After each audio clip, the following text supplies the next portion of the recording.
ಮಾಚೋಳ್ಳಿ ಅರಣ್ಯ ಸಿಬ್ಬಂದಿಯ ನಿರ್ಲಕ್ಷ್ಯ. ರಾಷ್ಟ್ರ ಪಕ್ಷಿ ನವಿಲು ಸುಟ್ಟು ಹಾಕಿದ್ದಕ್ಕೆ ಸಾರ್ವಜನಿಕರ ಆಕ್ರೋಶ.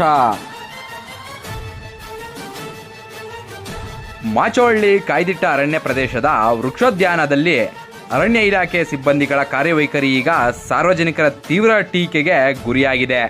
ರಾಷ್ಟ್ರ ಪಕ್ಷಿ ನವಿಲು ಮೃತಪಟ್ಟಾಗ ಅದನ್ನು ಗೌರವಯುತವಾಗಿ ಅಥವಾ ನೈಸರ್ಗಿಕ ನಿಯಮದಂತೆ ವಿಲೇವಾರಿ ಮಾಡುವ ಬದಲಿಗೆ ಬೆಂಕಿಯಲ್ಲಿ ಸುಟ್ಟು ಹಾಕಿರುವುದು ಪರಿಸರ ಪ್ರೇಮಿಗಳ ಕೆಂಗಣ್ಣಿಗೆ ಕಾರಣವಾಗಿದೆ. ಅರಣ್ಯದಲ್ಲಿ ಸತ್ತ ಪ್ರಾಣಿಗಳನ್ನು ನೈಸರ್ಗಿಕವಾಗಿ ಕೊಳೆಯಲು ಬಿಡುವುದು ಆಹಾರ ಸರಪಳಿಯ ನಿಯಮ.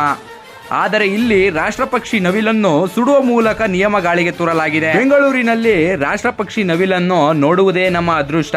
ಅಂಥದರಲ್ಲಿ ರಾಷ್ಟ್ರ ಪಕ್ಷಿ ನವಿಲುಗಳಿಗೆ ರಕ್ಷಣೆ ನೀಡದಿದ್ದರೆ ಮುಂದೆ ನವಿಲಿನ ಸಂತತಿಯೇ ನಾಶವಾಗುವುದರಲ್ಲಿ ಸಂಶಯವಿಲ್ಲ. ಇದಕ್ಕೆಲ್ಲ ನೇರ ಹೊಣೆ ಅರಣ್ಯ ಇಲಾಖೆ ಮತ್ತು ಸಿಬ್ಬಂದಿಗಳು.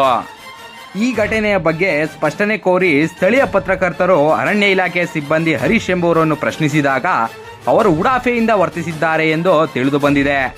ನಮಗೆ ಕೇಳುವವರು ಯಾರೂ ಇಲ್ಲ, ಇಲ್ಲಿ ನಾನೇ ರಾಜ ನಾನೇ ಮಂತ್ರಿ, ನಿಮ್ಮ ಕೈಲಿ ಏನಾಗುತ್ತೋ ಮಾಡಿಕೊಳ್ಳಿ ಎಂಬಂತೆ ವರ್ತಿಸಿರುವ ಸಿಬ್ಬಂದಿಯ ವಿರುದ್ಧ ಪತ್ರಕರ್ತರು ಹಾಗೂ ಸಾರ್ವಜನಿಕ ವಲಯದಲ್ಲಿ ಅಸಮಾಧಾನ ವ್ಯಕ್ತವಾಗಿದೆ. ಇಂಥವರಿಂದ ಇಲಾಖೆಯೇ ಕೆಟ್ಟ ಹೆಸರು, ಇಂಥವರನ್ನು ಇಲಾಖೆಯಿಂದ ವಜಾ ಮಾಡಿ ಮನೆಯೇ ಕಳುಹಿಸಿ ಎಂಬುದು ಸಾರ್ವಜನಿಕರ ಪ್ರಬಲವಾದ ಆಗ್ರಹವಾಗಿದೆ. ಅರಣ್ಯ ಸಚಿವರಾದ ಈಶ್ವರ್ ಖಂಡ್ರೆ ಅವರು ಅಧಿಕಾರ ವಹಿಸಿಕೊಂಡ ನಂತರ ಅರಣ್ಯ ಸಂರಕ್ಷಣೆಗೆ ಕಟ್ಟುನಿಟ್ಟಿನ ಕ್ರಮ ಕೈಗೊಳ್ಳುತ್ತಿದ್ದಾರೆ. ಅದೇ ರೀತಿ ನಗರದ ಸಮೀಪವಿರುವ ಈ ಮಾಚೋಳ್ಳಿ ಕಾಯ್ದಿಟ್ಟ ಅರಣ್ಯ ಪ್ರದೇಶದಲ್ಲಿ ನಡೆಯುತ್ತಿರುವ ಇಂಥ ಬೇಜವಾಬ್ದಾರಿ ಕೃತ್ಯಗಳ ವಿರುದ್ಧ ತನಿಖೆ ನಡೆಸಿ ತಪ್ಪಿತಸ್ಥ ಸಿಬ್ಬಂದಿಗಳ ವಿರುದ್ಧ ಶಿಸ್ತು ಕ್ರಮ ಜರುಗಿಸಬೇಕು ಎಂದು ಜನಜಾಗೃತಿ ವಾಯ್ಸ್ ಪತ್ರಿಕೆ ಆಗ್ರಹ. ಈ ವರದಿಯು ಪರಿಸರ ಸಂರಕ್ಷಣೆಯ ದೃಷ್ಟಿಯಿಂದ ಅತ್ಯಂತ ಮುಖ್ಯವಾಗಿದ್ದು ಸಂಬಂಧಪಟ್ಟ ಅಧಿಕಾರಿಗಳು ಈ ಕೂಡಲೇ ಎಚ್ಚೆತ್ತುಕೊಳ್ಳಬೇಕಾಗಿದೆ. ಎಲ್ಲ ಅಲ್ಲಿ ಹೋಗ್ಬೇಕು ಅಂತ ಇದ್ರಾ?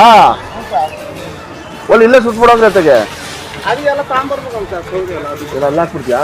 ಅಲ್ಲೇ ಹಾಕ್ಬಿಟ್ಟು ಸೌದೆ ಅಲ್ಲಿ ಇದೆ ಬೆಣ್ಣೆ ಎಲ್ಲ ಹಾಕ್ಬಿಡೋಣ. ಎತ್ಕೊಂಬೋದು.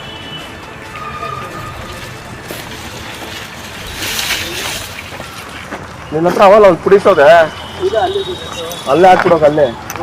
ಅಲ್ಲೇ ಈ ಕಡೆ ಹಾಕಲ್ಲ, ಪಬ್ಲಿಕ್ ಹಾಕೋಗ್ತದೆ ಈ ಕಡೆ.